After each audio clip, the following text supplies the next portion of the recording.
Have you recently been promoted to a management position? Are you finding it challenging dealing with the people you are at the same level at one time? Do you want to get it right from the very beginning?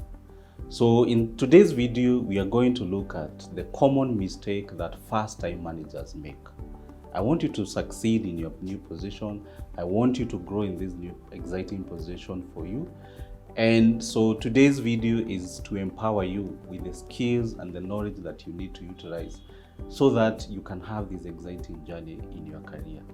So the tips I have for you are 5. I'll look at the common mistakes that we make as first-time managers, and even the solution to these mistakes.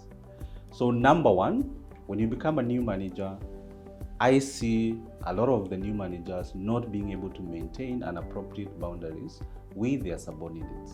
So here you've been promoted, Felix, Royce, they were reporting to you, okay?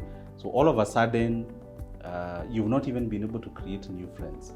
Remember, these were people you'd go to lunch with. They are people over the weekend. You'll be there sharing your weekend plans. You might even have known them at a very personal level. What happens? You find not being able to maintain appropriate boundary can come in between you being an effective supervisor or manager or even being a leader. So what is the solution to this?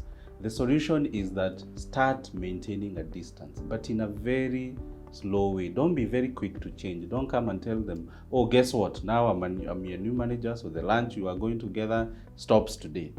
No, I don't think that's the best approach. The best approach is slowly start distancing yourself from the group. If you are going with a group every weekend, you'll be going, having a drink with them every Friday, then what you can start doing is go have a drink here and there, but don't make it a routine. And over time, guess what? The team, you realize that, hey, Perminus was promoted and indeed, he can be with us all the time. So learn to maintain appropriate boundaries. On to my second point is the need to delegate. Most new managers, especially the ones who have not been trained on leadership or management, they are not able to delegate.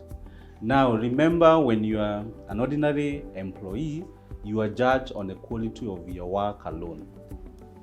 But the minute now you shift to being a supervisor, to being a leader, it's not just your work that matters. So you can be very good at your work, you are scoring an A, but now your performance will be judged even at a team level.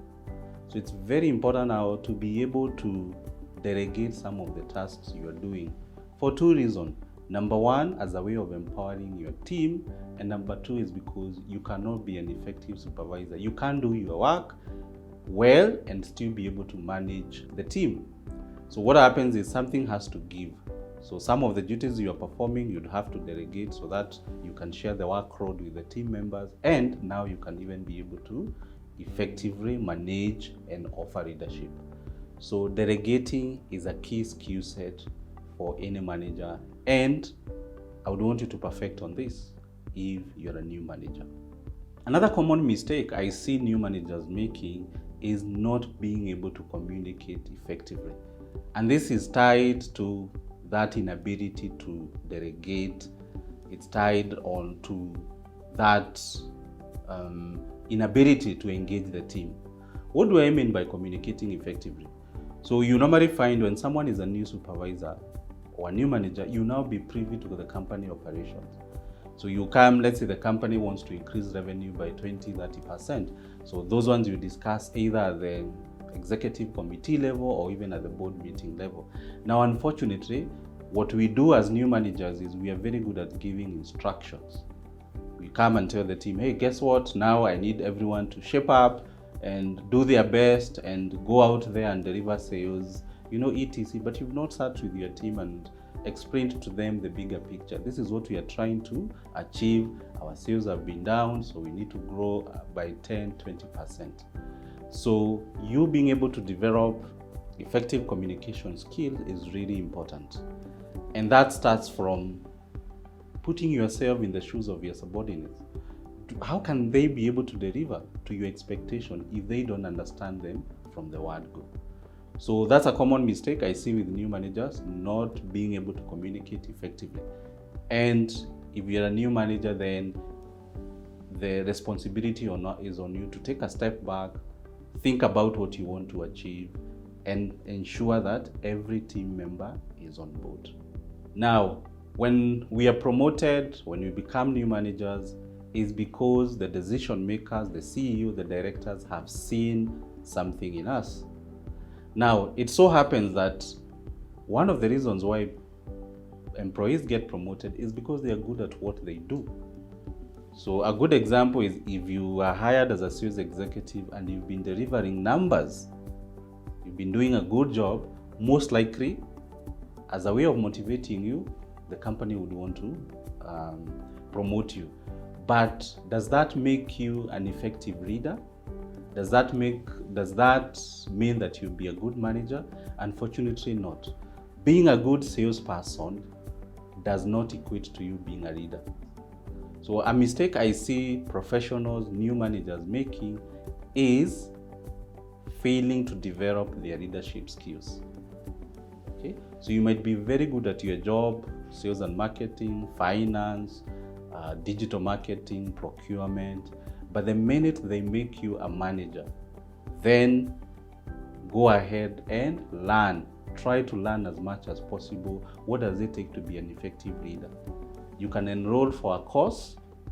There's also a lot of materials online, YouTube, blogs, articles, that address this issue of leadership. So it's very, very important. Don't just be comfortable and assume because people have seen the potential in you, you just assume that's what you need. No. You need to go a step higher and look for ways and means of empowering yourself with leadership skills. Lastly, what is the biggest mistake new managers make? I know I've explained to you 4 mistakes, but this one is very big. And the last one is making new changes too quickly. Now, when you are promoted, when you become new managers, there's all this excitement. And remember now, you're moving from being an ordinary employee to a manager. So it's most likely you had seen some gaps in the organization. You might know that James doesn't do such a good job, or receptionist, we need to make all these changes.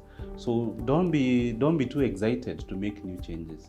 It's good for you now to take a step back, look at the organizational culture, look at the individuals afresh. So before you go making changes, take time. Because what happens? New managers come, they make changes, they rub people off the wrong way, and sometimes you can't recover from that. So among all the mistakes that I had discussed, I think this is the major one, and you need to be very careful. Never make quick changes when you become a new manager, or even when you join a new organization. So there you have it. Management or leadership, it's a journey. But you can make that journey smooth, you can make it more enjoyable by making sure you avoid those mistakes that we've discussed.